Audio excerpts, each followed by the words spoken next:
Look, I applied the S-Log3 conversion LUT and my footage doesn't look yellow.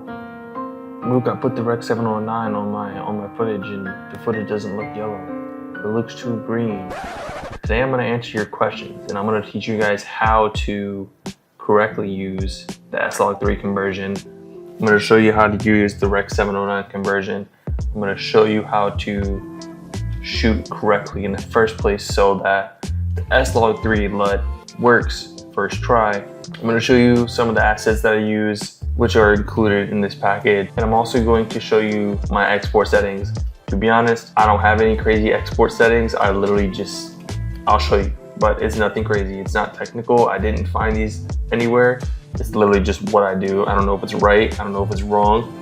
But it's just what I do. And the last thing that I'm going to be showing you is also in the export settings, but it's a compensation LUT so that your footage doesn't look kind of like low contrast when you export the footage. But first things first, included with this package was an S-Log3 conversion, a Rec 709 LUT, a bonus LUT, and that's a LUT that I've been kind of just like playing with. I just created on accident. I was like, oh, this is clean. A photo preset and film grain asset. If there's more included in this package, that's awesome, but for now, this is what I have at this moment in time in the package that I'm going to be selling. So first things first is shooting correctly. When it comes to shooting correctly, what I mean by that is you can get, the angles that you want to get however you want to get them. But my specific style is I like to use a tripod.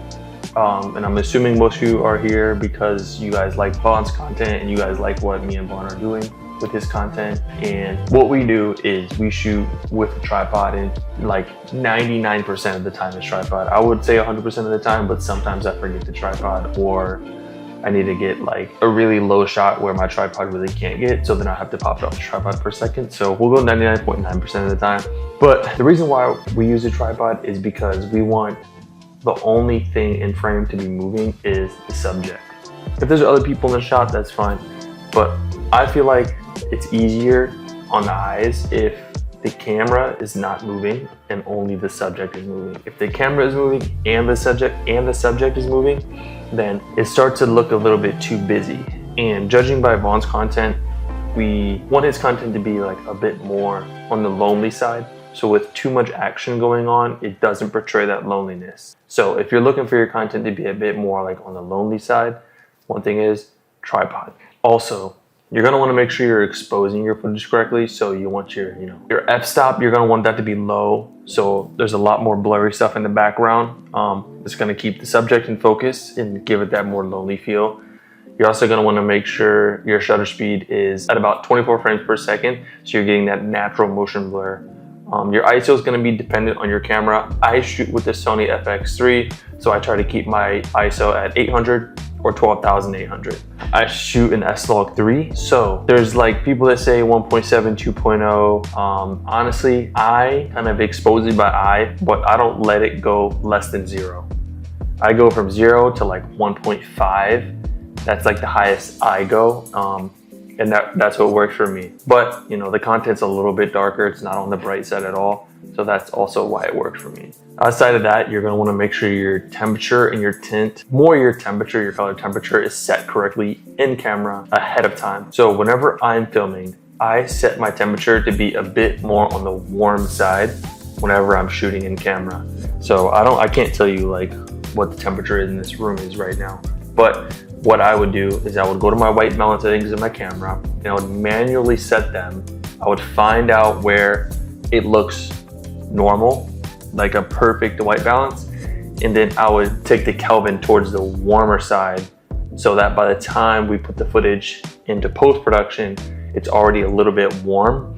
And then the warmth with the yellow and the green from the LUT that I have in this package makes it the perfect like cinematic yellow. And it's funny because I guess there's a lot of people calling it the piss filter, and I just think that's hilarious because I never even thought about it that way, but it kind of makes sense. But yeah, shooting your footage correctly to begin with is extremely important because I'll give you a scenario. If you're shooting in automatic white balance and your camera is adjusting the white balance to be more cool, more blue, then whenever you put the LUT on in post, the LUT is only gonna make your footage look normal, like a perfect white balance, because it's gonna take that cool and it's gonna bring it up to a normal white balance, and your footage is gonna be normal, and then you're gonna be like, Mook, I applied your LUT and it didn't make my footage yellow. It doesn't look anything like Vaughn's content. I'm telling you right now, you have to expose your footage correctly so that your footage is not too blue whenever you shoot it. So now that you know how to expose your footage, now we can take your footage and we can get it into post-production. Okay, so now we're going into post-production. We got our footage. Now we're gonna put it on our timeline and, you know, do some color adjustments and whatnot. So I'll pull up Vaughn's. We got August 30th legs. We just filmed this the other day. I don't know what you guys use to color your footage, but I like to use Premiere Pro. I feel like that works for me. Anyways, so here, first clip. It's gonna be a tripod clip, like I said. I have it set this way so it looks very just like symmetrical and just like a super clean look. So what I'm gonna do is I'm gonna swipe through here, select my in point, my out point. I'm gonna put it on my timeline. This clip does not match sequence settings. I'll just change sequence settings because I know that I shot this footage in 24 frames. So the clip is here on the timeline. Sometimes what I like to do if my white balance is a bit off is I'll put a Rec 709 conversion on here. So I'll do this, boom, and I'll see that my footage is shot a bit more on like the normal side for this shot. And it's a little bit underexposed. So what I'm gonna do is I'm gonna just pull my exposure up and I'm gonna take this temperature slider a little bit, you know, towards the warmer side. So now this image is a bit more warm and exposed better. This is a YouTube video. I do a lot of stuff by eye. It's not like a super high production thing, so it doesn't need to be perfect. I don't need to go in here to my color tab and bring out the scopes. You know what I mean? It's not that crazy. If you want to, you can. That's a whole nother conversation. But, so now we have the footage in here. We have it. We put our Rec 709 conversion on there. We made sure that the exposure was right. We made sure the temperature was right.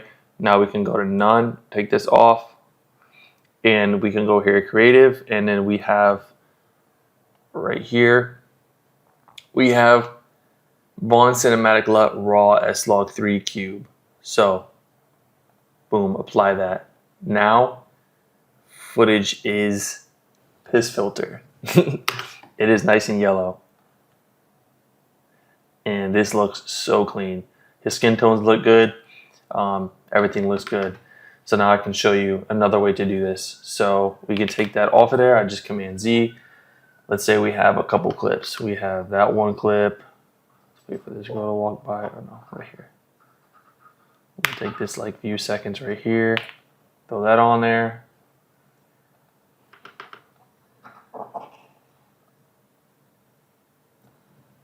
Go to a wide angle, whatever. Go to a tight shot, throw that on there. And then I would grab an adjustment layer. So grab that adjustment layer, okay. So the adjustment layer here, throw that down. And then I'll go back over to my Lumetri panel, browse, Vaughn Cinematic LUT Raw, S-Log3, throw that on there, and then boom. Now the LUT is on all of this footage. And you can see this is yellow. This is more yellow and this is more green. And that's because I adjusted. So I'm gonna copy these settings. I'm gonna paste these settings on these clips. And I'm just gonna paste the Lumetri color. Motion, there's no motion. So I'm gonna paste the Lumetri color so that it's gonna, you see, it's gonna make these a bit more yellow and less like green. And sometimes, you know, pull that exposure back down because it's not the same in every room. But as you can see, now all this footage looks exactly the same. And it looks piss filter, which is super clean. So that is how you use the S-Log3 filter. or the S-Log3 LUT. With the Rec 709 cube, it is also super easy to use. I'm gonna pretend that this is right here,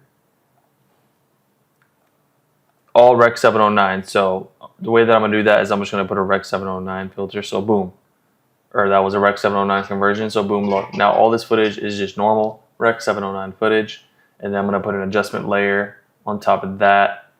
And what I'm gonna do is I'm gonna go to basic adjustment, browse. I'm gonna go to Vaughn, and then Vaughn Rec 709 cube. Boom, apply that, and then boom, look at that. Just like that. So that is how you apply the Rec 709 filter. It is super easy. There's not much else to say about that on how to apply them. You can do this, like I said in the beginning, for each individual clip. That takes so much time. It's easier to just put on an adjustment layer. So the next thing is noise grain. I would say the style that me and Vaughn use is more nostalgic, which is the yellow look, and the nostalgic look in my eyes has a grainy look to it. So I like to add that grain, which adds more creative style to the footage, and it gives you that effect that you're trying to get from the footage. So the way that you apply the grain is, first of all, find your grain.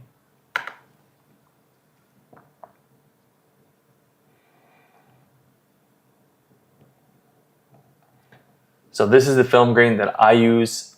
I put it on top of my adjustment layer because this is what happens if you don't. Boom.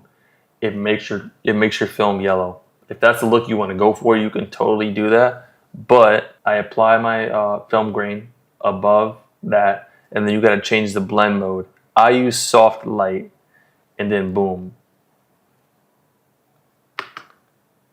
Now it has the more nostalgic look to it with the film grain. It like dirties up the frame a bit, and it just gives it a completely different vibe. I love it. Obviously it's not there anymore, but we can do this, drag this over, boom, and you can see such a different vibe, in my opinion.